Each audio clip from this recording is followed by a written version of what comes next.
স্বর্ণালীর সময় ইনকিলাবের কাজ করার সৌভাগ্য আমার হয়েছিল।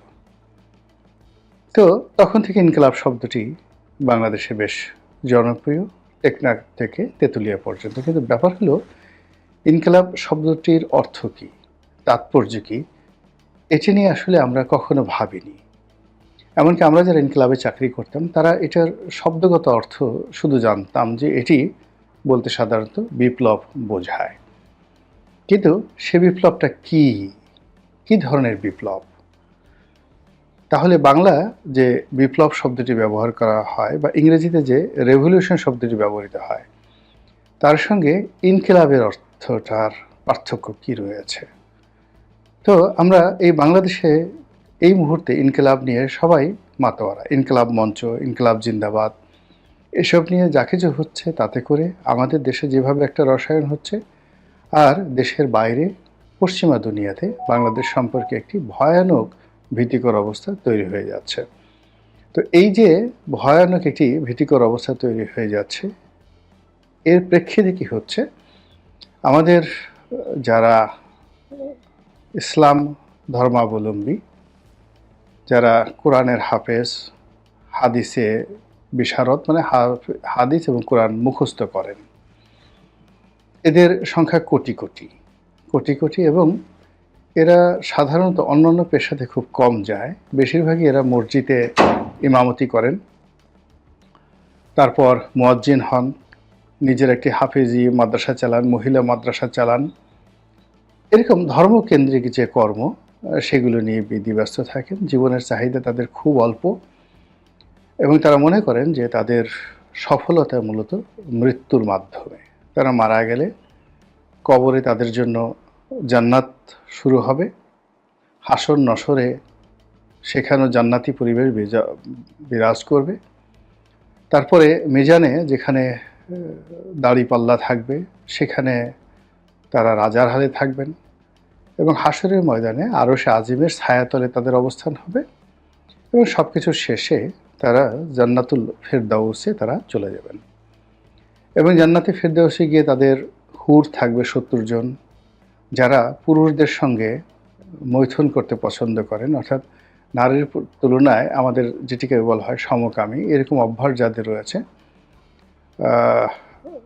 বা আকর্ষণ যাদের রয়েছে, অভ্যাস নয়, অনেকের আকর্ষণ রয়েছে কিংবা আরও কিছু হতে পারে, এটি নিয়ে আমি বিতর্কে যাব না। তবে এখানে একটা শব্দ এসেছে গেলমান। গেলমান হলো ঠিক সেই ধরনের কিশোর, অনিন্দ সুন্দর কিশোর, হুরদের ঠিক বিপরীত, যে কিশোরদের দেখলে আপনার মন ভরে যাবে। তো কাজী যারা এই পৃথিবীতে বসে পুরুষদের সঙ্গে মৈথুন করার চিন্তা করেন, অভ্যাস যাদের রয়েছে, তাদের জন্য গেলমান কিনা এটা যারা বিশেষজ্ঞ তারা বলতে পারবেন, কিন্তু হুর এবং গেলমানের কথা রয়েছে।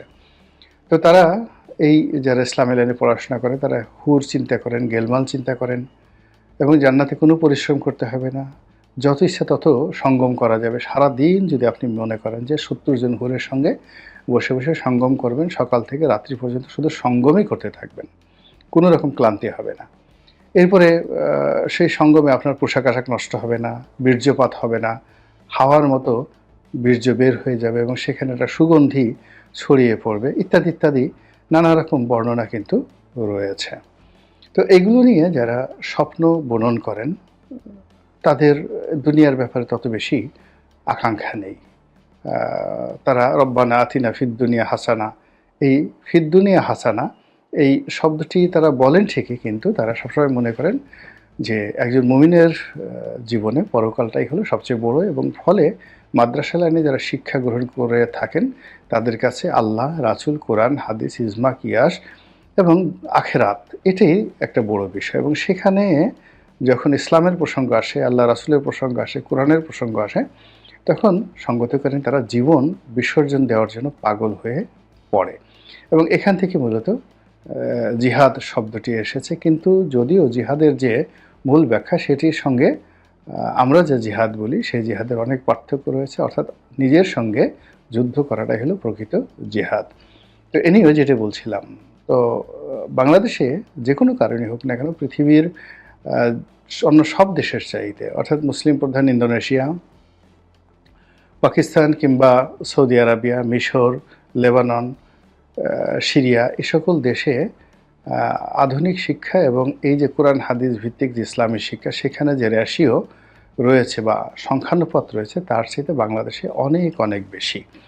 ২ নম্বর হলো মদিনা বিশ্ববিদ্যালয়ের একজন শিক্ষক, রিয়াদ বিশ্ববিদ্যালয়ের একজন ছাত্র কিংবা জেদ্দা বিশ্ববিদ্যালয়ের বা কিং আব্দুল আজিজ বিশ্ববিদ্যালয়ের একজন ছাত্র শিক্ষক অথবা আল আজহার বিশ্ববিদ্যালয়ের একজন ছাত্র শিক্ষক, তাদের সঙ্গে যদি আপনি বাংলাদেশের তামিরুল মিল্লাত কিংবা আপনি লালবাগ মাদ্রাসা অথবা হাটহাজারী মাদ্রাসা, এই ছাত্র এবং শিক্ষকদের চিন্তা চেতনা আপনি মিলান, আপনি অন্ততপক্ষে ১,০০০ বছর আপনি আগানো এবং পেছানো দেখতে পাবেন। অর্থাৎ এক শ্রেণী ১,০০০ বছর আগানো, আর এক শ্রেণী ১,০০০ বছর পেছানো। এখন বাংলাদেশেরগুলো এগিয়ে আছে না পিছিয়ে আছে, এটা আপনারা নিজেরা অনুধাবন করতে পারবেন। কিন্তু আমি সৌদি আরবে যেটা দেখেছি, মিশরে যেটা দেখেছি, সেখানে কায়রো বিশ্ববিদ্যালয়ের যে এডুকেশন সিস্টেম, আমরা এখানে বসে আল আজহার সম্পর্কে যত কথাই বলি না কেন, ওরা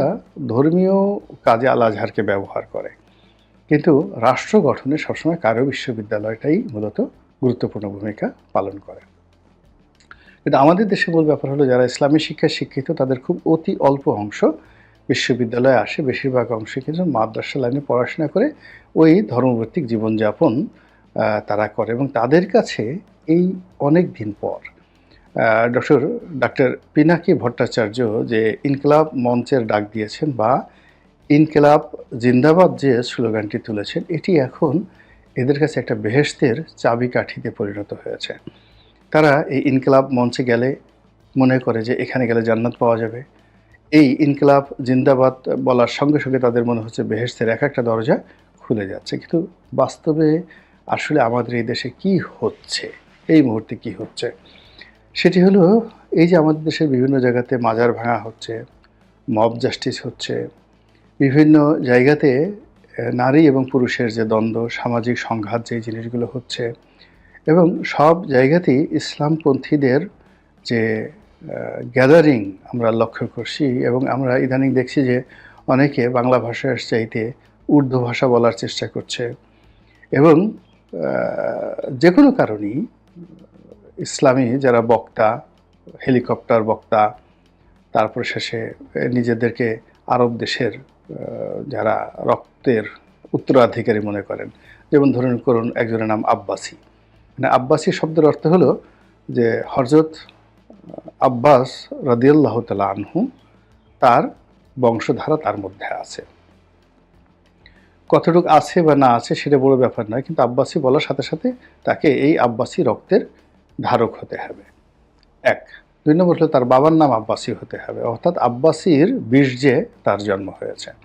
এবং কেউ যদি আব্বাসীর বীর্যে জন্ম না হয়, অথবা আল্লাহ রাসূল সাল্লাল্লাহু আলাইহি ওয়াসাল্লামের যে চাচা হযরত আব্বাস রাদিয়াল্লাহু তাআলা আনহুর বংশধারা যদি তার মধ্যে না থাকে, তাহলে এই আব্বাস শব্দটি বা আব্বাসীর শব্দটি মূলত তার পুরো জীবনটাকে পাপাচারে পূর্ণতা দিয়ে যাচ্ছে। এইভাবে কেউ জৌনপুরী, কেউ হেদায়েতপুরী, কেউ ফরিদপুরী, তারপরে কেউ মানে নানা রকম অদ্ভুত অদ্ভুত সব যাকে বলা হয় লকব লাগিয়ে আমাদের দেশের লোকজন ঘোরাফেরা করছে। এবং জনাব তাহেরি, না ঠিক জনাব দেলোয়ার হোসেন সাইদি সাহেব এই ব্যাপারে বলেছেন যে এত বেশি যে আলা হজরত, মাদ্দাজিল্লুহুল আলী, কুতুবুল রব্বানি, তারপরে সুরাতে কুরকুরানি, বিরানে হুরহুরানি, এরকম অসংখ্য লকব দিয়ে তারপরে শেষে তারা নিজেদের গায়ে বিরাট একটা জুব্বা চাপিয়ে, তারপরে বড় একটা লম্বা টুপি মাথায় দিয়ে, তারপরে বিশাল মানে গরুর ভুঁড়ি আর কত বড়, এর চেয়ে বড় একটা ভুঁড়ি বানিয়ে বিশাল একটা নিতম্ব নিয়ে তারপরে শেষে মানুষের সামনে এসে উপস্থিত হয় যে আমি একেবারে আরব দেশ থেকে এখানে এসেছি। তো এই মানুষগুলো হঠাৎ করে এই সময়টাতে এই ইনকিলাব জিন্দাবাদ এবং ইনকিলাব মঞ্চের কারণে এরা এক একজনে বলতে গেলে হযরত আজরাইল আলাইহিস সালামের মতো শক্তিশালী হয়ে পড়েছেন।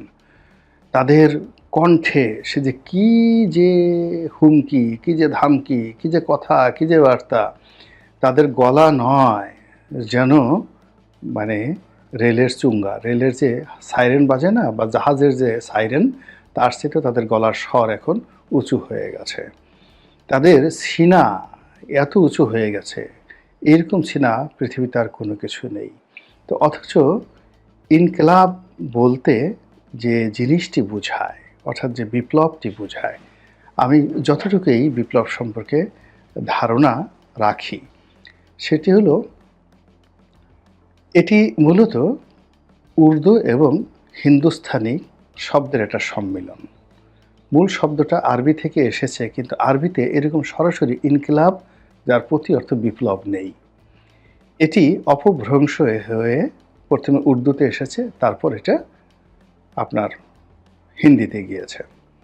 তো হিন্দিতে আপনি যদি বিপ্লব বলেন, যদি হিন্দি শব্দটি বিপ্লব বলেন, তাহলে আপনাকে হিন্দুদের যে বিপ্লব, সেই বিপ্লবে আপনাকে চলে যেতে হবে, গরুরে চলে যেতে হবে, তাদের কৃষ্টিতে চলে যেতে হবে, কালচারে চলে যেতে হবে। আপনি যদি উর্দুতে চলে যান, তাহলে আপনাকে মহেঞ্জোদারো হরপ্পার সভ্যতাতে চলে যেতে হবে।